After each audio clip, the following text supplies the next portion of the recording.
Inondations, tornades, tsunamis, ouragans. Toutes ces catastrophes naturelles peuvent être extrêmement dangereuses.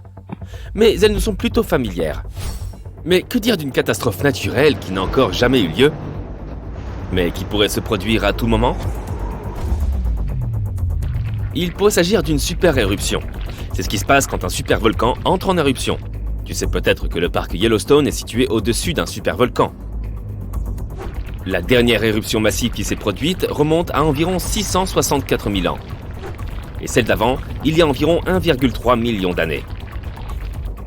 Si on extrapole, on peut supposer que la prochaine éruption aura lieu d'ici peu. Il n'y a aucune preuve solide que le supervolcan se réveille ou se prépare à une éruption. Mais que se passerait-il si cela se produisait? Des mois avant l'éruption, les tremblements de terre de faible ampleur deviendraient plus fréquents et plus puissants dans la région. Peu de temps avant l'éruption, la pression croissante ferait remonter le sol au-dessus du volcan, créant un dôme. D'étroites fissures s'ouvriraient le long des bords de ce dôme. Le magma commencerait à monter vers la surface. Et puis l'éruption se déclencherait. Une énorme colonne de lave et de cendres s'élèverait dans les airs à une hauteur de plus de 25 km. Le volcan ne cesserait alors de projeter des cendres dans le ciel pendant des jours et des jours. L'air de cette zone se réchaufferait jusqu'à 300 degrés Celsius. Pour les êtres vivants, les retombées de cendres seraient l'une des conséquences les plus dangereuses de l'éruption.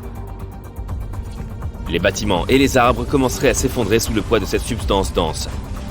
Il ne faudrait que quelques jours pour une couche de cendres de 3 mètres recouvre un territoire d'environ 80 km de diamètre autour du centre de l'éruption.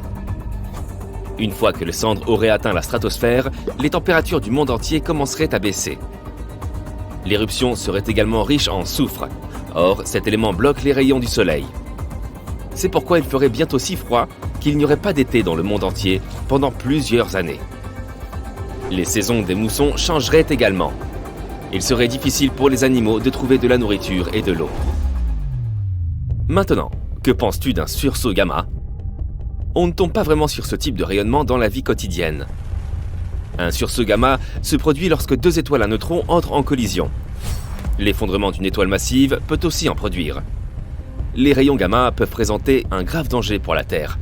Si un sursaut gamma se produisait près de notre planète, il pourrait arracher notre couche d'ozone. Nous serions alors sans protection contre les rayons ultraviolets du Soleil. De plus, les rayons gamma pourraient aussi produire de l'ozone terrestre. Ce type d'ozone pourrait s'infiltrer dans l'océan puisqu'il est soluble dans l'eau. Et cela entraînerait une extinction massive de la vie marine. Les plantes ne survivraient pas non plus à cette catastrophe. Catastrophe suivante, des dolines géantes pourraient engloutir des communautés entières. L'une de ces dolines s'est ouverte dans la ville de New York. Elle a en quelque sorte avalé un pick-up garé à cet endroit. Cela s'est produit pendant l'été 2022. Et ce n'était pas la seule doline à apparaître dans cette région. Les habitants en ont signalé environ 4000 dans toute la ville. Ce genre de problème est aussi très courant en Floride. Et c'est beaucoup plus grave qu'il n'y paraît. Les dolines s'ouvrent tout d'un coup, entraînant dans leur chute tout et tous ceux qui se trouvent à proximité. Les dolines apparaissent partout dans le monde, ce qui en fait un problème mondial. Elles sont totalement imprévisibles et se forment sans prévenir. Heureusement, les experts savent ce qui les provoque. Dans certaines régions, il y a de vastes zones d'eau souterraines. Mais pendant les sécheresses, cette eau s'assèche. Cela crée de grandes cavités vides. Après de fortes pluies, la surface au-dessus d'une telle cavité peut s'effondrer, créant une doline en quelques minutes.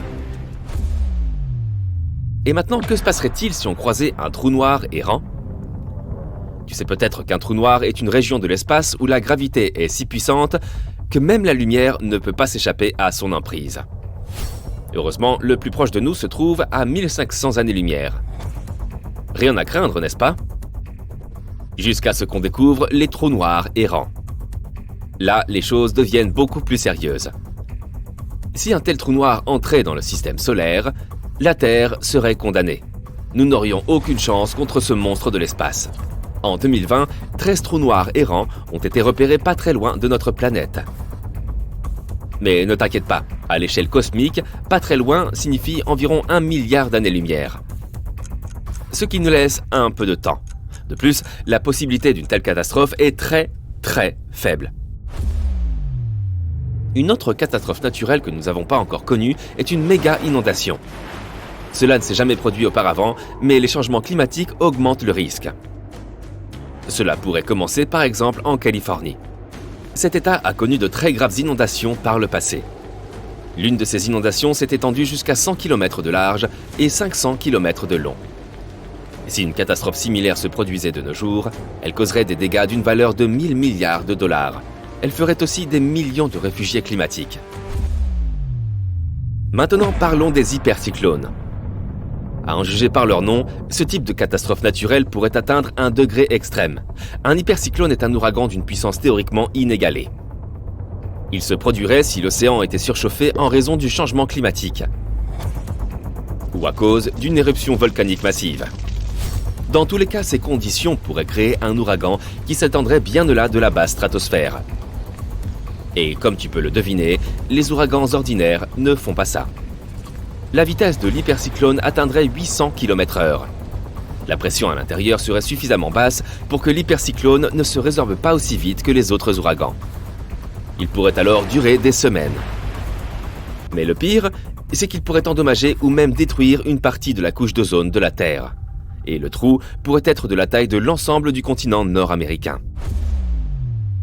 Maintenant, la catastrophe naturelle suivante s'est déjà produite auparavant, il y a environ 66 millions d'années. Tu as deviné à quoi on fait allusion? Oui, cette fameuse météorite qui a prétendument fait disparaître les dinosaures de la surface de la Terre. Cette visiteuse de l'espace, d'une largeur de 11 km, voyageait à 108 000 km/h. Suite à la collision, 75% de toute la vie sur la planète a été anéantie. Et l'hiver a régné sur Terre pendant 18 mois. Tu veux un scoop? Des météorites bombardent la Terre en permanence. Un nombre encore plus important d'entre elles manque de peu notre planète, mais il est aussi très difficile de prédire les frappes de météorites. Les scientifiques en rêvent beaucoup jusqu'à ce qu'elles nous manquent de peu. C'est pourquoi les experts travaillent sur un système d'alerte précoce qui pourrait prévenir les catastrophes. Il pourrait rendre les impacts de météorites moins catastrophiques ou au moins donner aux gens le temps d'évacuer la zone. Notre propre Soleil pourrait être responsable d'une autre catastrophe naturelle. On parle d'une éruption solaire massive. À l'échelle des dommages causés à l'humanité, peu de catastrophes peuvent être comparées à un tel événement. Il ne détruirait pas les bâtiments comme un tsunami ou un tremblement de terre. Il ne mettrait pas non plus fin à des vies comme le ferait un supervolcan ou une météorite. Non, il paralyserait tout notre mode de vie, en détruisant toute l'infrastructure électronique de la Terre. Le coût de cette catastrophe atteindrait des trillions de dollars. Cela entraînerait la défaillance d'autres infrastructures, les communications, la médecine, les transports, les systèmes bancaires, tous tomberaient comme des dominos. Et il serait incroyablement difficile de les récupérer. La Terre resterait sans électricité pendant des années. Il n'y aurait pas de lumière électrique, pas d'ordinateur, pas de téléphone. Les systèmes d'approvisionnement en eau seraient hors service. Il n'y aurait pas de nourriture dans les supermarchés. Et on ne serait pas en mesure de redémarrer les réseaux électriques endommagés. En 1959, les gens du monde entier se sont réveillés au milieu de la nuit. Il faisait aussi clair qu'en plein jour.